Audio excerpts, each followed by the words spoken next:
Fala galera, Silvio Bononi aqui, professor de informática para concursos, e eu venho trazer para você hoje algumas novidades que eu acredito que você já deve estar sabendo, que são as bancas dos concursos para o INDEA e também para a Defensoria Pública do Estado do Mato Grosso, né? Ambos aí para o Estado do Mato Grosso. E a banca escolhida para cada um desses concursos foi a mesma que a banca IBFC.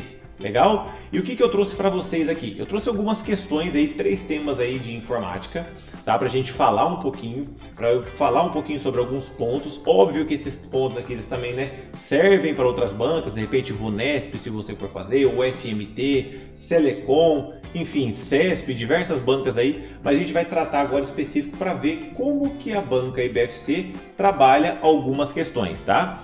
Então, no último post meu, inclusive, né, eu falei sobre a maior parte das questões. De 2015 para cá, a banca IBFC trouxe em torno de 165 questões de informática. Desse total, 1/3 é só de suíte de escritório. Suíte de escritório que pode ser Word, Excel, PowerPoint, Access, né, que são as ferramentas aí. E eu trouxe também alguma questão de Excel aqui e outros temas para você ver como cai para essa banca, beleza?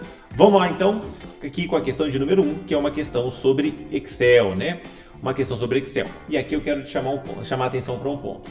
Questões como essa daqui, onde ele pede para você resolver uma determinada operação aritmética, você tem que lembrar do que a gente, né, do que eu falo muito nas minhas aulas, que é a pirâmide de prioridades. A pirâmide de prioridades. A pirâmide de prioridades que traz aqui as prioridades dos sinais, né, do que eu vou resolver primeiro. Lembrando que em primeiro lugar eu vou ter a potência, certo? Vou ter a potência. Depois da potência eu vou ter aqui a divisão e a multiplicação, legal? E aí a adição e a subtração, aí na base da pirâmide. Então aqui é quando, né, você saber, por exemplo, uma questão como essa, o que você vai resolver primeiro, né? O acento circunflexo aqui, que é a potência, é o seguinte: se você quiser, por exemplo, fazer 2 elevado ao cubo, como que eu represento isso, 2 elevado ao cubo no Excel? Muito simples. Você vai fazer igual 2 acento circunflexo 3, que é 2 elevado à terceira, né? 2 elevado à terceira. Então, beleza. Nesse caso aqui, como que a gente vai resolver essa questão? Muito simples. A gente vai fazer o seguinte aqui, ó. Eu sempre aconselho questões como essa, você resolver linha por linha, tudo bem? Resolva linha por linha. Como assim, Silvio? Vou explicar para vocês. Dá uma olhada aqui, ó. Pera aí. Vamos lá. Então, por exemplo, ele diz lá, A1 é 4 elevado a B2. B2 é 2, né? Mais A2. A2 é 1. Menos C1, que é 8, 8, vezes C2, que é 3, dividido por B1, que é 6. Então, nós temos aqui, ó, 4, né, A1 elevado a... Ó, eu coloquei 2 aqui, mas é B2, né, na verdade, até coloquei aqui. Não, tá certo, 4 elevado a B2, que é 2, mais A2, que é 1, legal, que é 1. Temos aí menos C1, que é 8, vezes C2, que é 3, dividido por B1, que é 6. Legal. Então, agora voltando aqui. Então, a gente pega aqui, ó. Primeiro de tudo, quem que tem prioridade? A potência. Então, 4 ao quadrado, 4 vezes 4 é 16. 16 mais 1 menos 8 vezes 3 dividido por 6. Ué, Silvio, você não vai fazer, né, os outros itens aí? Não. Questões como essa eu gosto de resolver linha por linha. Por quê? Para evitar confusão, para evitar que você some, divide, faça alguma coisa com o número errado, certo? Então vamos lá. 16, então aí vamos para as prioridades. 16 mais 1 menos... Multiplicação e divisão tem mesma prioridade. Nesse caso, a multiplicação apareceu primeiro. Então, 3 vezes 8, 24, dividido por 6. Legal. 16 mais 1 menos... Agora sim, 24 dividido por 6, ou seja, né? 4 vezes 6, 24, certo? 4 vezes 6, 24. Opa, 24 dividido por 6, tá certo? 4 vezes 6... Não, 4 vezes 6 não, gente. Opa, tô errado. 24 dividido por 6 é 4. Aí temos 16 mais 1 menos 24 dividido por 6 é 4. Legal. Aí 16 mais 1, 17 menos 4. 17 menos 4 vai ser igual a 13. Aí nós temos a nossa primeira conta aí, ó.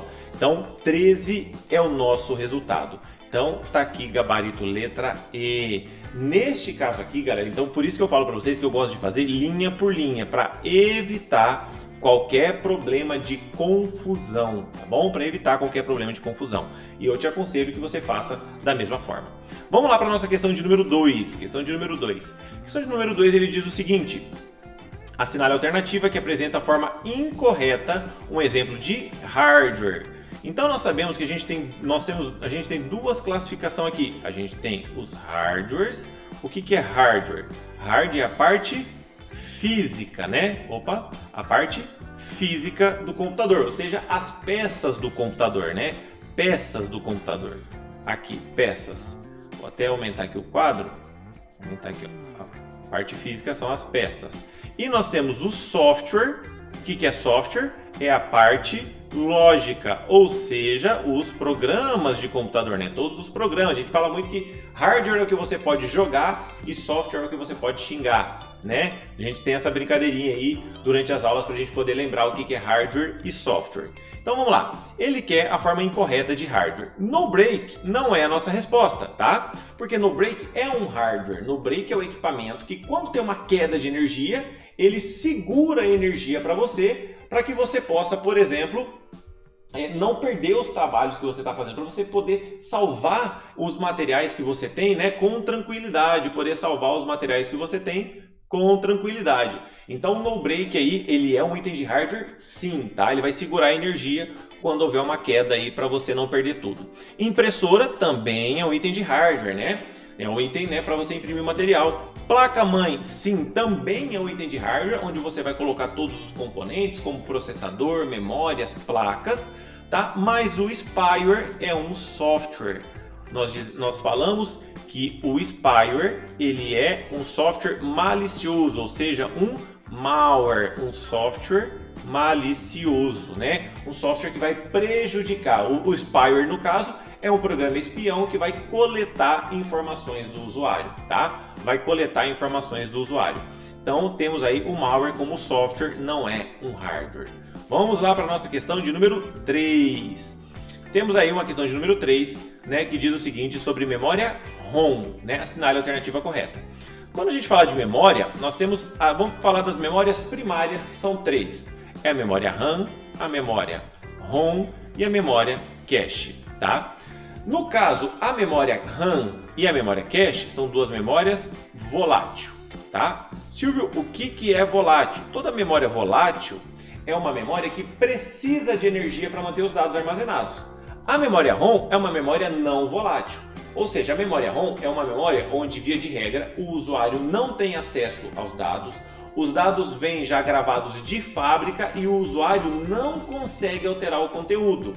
É como você, por exemplo, comprar uma calculadora que já vem com as operações aritméticas, você não muda, né, as operações lá, a regra de somar, dividir de uma calculadora, entende? E por quê? Vem um chip de memória ROM, você não altera o conteúdo. A mesma ideia para o computador, tá? Nessa aula aqui a gente não vai entrar nos detalhes, mas a ideia basicamente é essa. Então, para a prova, para via de regra, sempre entenda que memória ROM é quando eu não, posso alterar o conteúdo da memória. Quando eu não posso alterar o conteúdo da memória, beleza? Então, quando ele diz aqui para nós, na letra A, que pode ser modificada pelo usuário, não é a nossa alternativa. Porque a gente, né, como falou, ela não pode ser modificada. Usadas em situações que os dados devem ser mantidos permanentemente e não podem ser corrompidos? Exatamente. Né? Os dados são permanentes, o usuário não altera o conteúdo. Pode ser apagada? Não, via de regra não. Tá? Existem memórias ROMs, existem processos para apagar a memória, para apagar a informação. Mas para a prova a gente sempre leva a regra. Não esqueça, para as provas eu levo a regra principal, tá? D. Modificável pelo usuário, pode ser apagada e reprogramada. Não, como nós falamos, a memória ROM, você não pode apagar os conteúdos. Legal? Então, é isso, galera. Aí a gente, né, finaliza aqui os nossos conceitos sobre as questões. Então, Então queria trazer 3 questões da banca IBFC de nível superior para você ter uma ideia do que é cobrado, tá? Se você quiser mais informações, quero te convidar a se inscrever no canal, a você me seguir no Instagram, @SilvioBononi, tá? Lá estou sempre falando. São mais de 15 anos ajudando aos alunos a gabaritar a matéria informática, tornando ela de um jeito simples, leve e fácil, tudo bem? Então, beijo grande por enquanto. Fiquem com Deus e até o próximo vídeo. Valeu, galera!